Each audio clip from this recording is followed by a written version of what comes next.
Welcome to Tibalt's Apprentice Luck of the Draw. It would seem great minds think alike.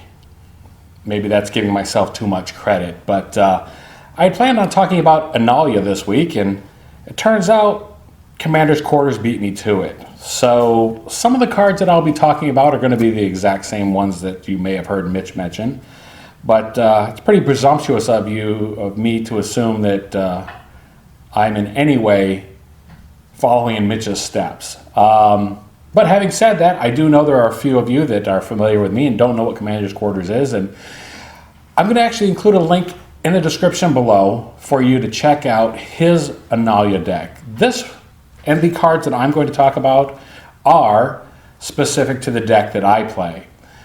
You can find it listed on Tapped Out, and I've taken a somewhat similar but more chaotic route in my deck than in Mitch's. His tends to be a little bit more focused. Mine is a little less budget, but an average budget, say about $250 or so. I don't think I spent that much. Initially, Inalla started out as, well, actually I still have an Inalla deck that is in pre-con condition. But beyond that, I loved it so much that I thought, what can I do to spice it up and make it a little bit more fun? Well, if you've watched us here at Tibalt's Apprentice for any length of time, you know keywords are king, and they are some of our favorites. Some of the keywords that I chose to focus with on Inalla are buyback. And a couple of cards for this deck that feature that buyback mechanic are Disturbed Burial, with a buyback of 3. Allows you to return target creature from your graveyard to your hand. Since Inalla has that eminence trigger that allows you to bring extra wizards into the battlefield, lots of EBTs are going to be firing off, and people are going to be anxious. Well, of course, your token's going to be removed at the end of turn, but people will be anxious to get rid of the wizard that caused that effect. So being able to buy them back multiple times is going to be a necessity. Mystic Speculation is another card with buyback of 2 and allows you to scry for 3. So for a simple investment of 3 mana, you can see what cards are coming up and get yourself out of a pinch if necessary.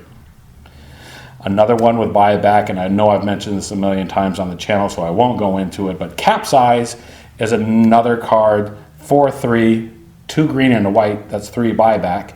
For 2 white and a colorless, you can bounce permanents. Always a good thing to have. One of the other things, the other keywords, would be flash. To take advantage of flash, I have in here, of course, Dual Caster Mage, which is going to allow you to copy a target instant or sorcery. Now, some of these things can get a little bit pricey. While the Dual Caster, of course, is 2 red and a colorless, combining that with the spell that you want to cast could be a little tricky, but we have ways of generating mana in this. Another one, of course, that came with the deck initially would be the Portal Mage, which of course has flash, and when it enters the battlefield, you can put it during the declare attacker step and reselect which player or planeswalker's target attacking creature is attacking. Not so important necessarily to get an eminence trigger off with this, because it doesn't really matter how many times you're going to be making that turn, that choice, but an excellent card with a great keyword on it. Valdukan Ether Mage. Again, we're talking flash as the keyword. We're also talking the keyword wizard cycling, which I wasn't even aware existed until I watched, I want to say it was the Command Zone, or maybe it was even budget MTG decks that had that. But wizard cycling, for 3 colorless, I can go find any wizard in the deck to get those EBTs. What's the first target, or one of the first targets of that? A Federal Alchemist. This, of course, is a combo card that I've talked about several times on the channel before because of his ability to tap and untap an artifact or a creature. He also has a morph ability, which I'm really not that interested in, but the ability to tap or untap an artifact or a creature, that becomes important. What other wizard might you go get with that wizard cycling? Well, of course, the Prodigal Sorcerer. Who doesn't want to see 10 in there? And, of course, it's combined with Illusionary Bracers to allow you to potentially go infinite. Also, because that a Federal Alchemist can do creatures or artifacts, our mana problems are solved. They're solved with things like Chromatic Lantern, Sky Diamond, Sol Ring, Fellwar Stone. All cards that produce mana and will give you a lot more. But what do we do with that mana? Well, that's where our X spells come in. Things like Invoke the Fire Mind, where you can choose one. You can either draw X cards or have Invoke the Fire Mind deal X damage to target creature or player. Definitely a game finisher. Stroke of Genius, another one that allows us with X to get out of a jam. And then, of course, there's also the human wizard, Gadwick the Wizard. When he comes into the battlefield, you get to draw X cards. All these are fine ways of spending all that extra mana. Puppeteer Click is another one that's going to allow us, not as X spell, but rather as a creature to go find with wizard cycling, to allow us to grab somebody else's creatures. Combining that with the Eminence trigger of getting an extra wizard token, we're going to have to get rid of those at the end of turn, but that's okay. Sometimes you just need to steal something long enough, so that or a Sower of Temptation will make sure that you get those cards that you need. And what to do with them afterwards? Well, it's all about mana, right? So Ashnod's Altar would be the card that you also use. So now you've got their creature, now you sack it, now you have some mana, and even if you've got nothing to do with the mana, well, they're not getting their creature back. There are two final cards to talk about, and of course, the number one card, actually this is my number two card.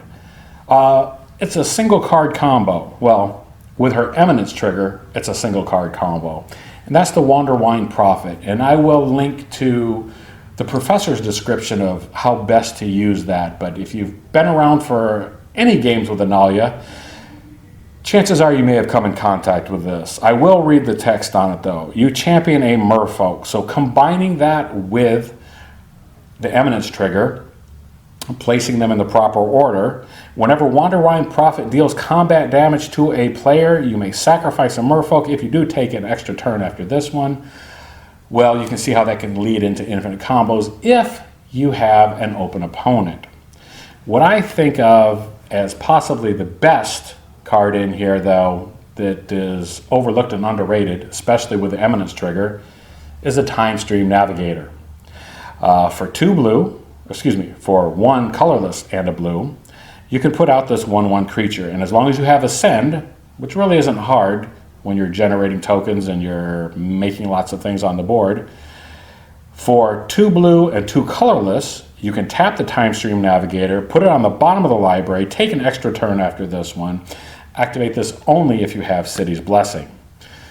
Well, of course, the fact that that token is a hasty token means suddenly, out of nowhere, you've got another turn. And since you have a second turn, your actual Time Stream Navigator now provides you with another turn after that, assuming you have the mana, and nobody stifled you.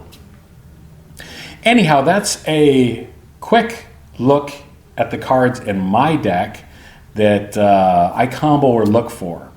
A couple weeks ago, we did this with the Mathis deck, and when Brian was with me, and just pulled out 10 cards that were important to look for.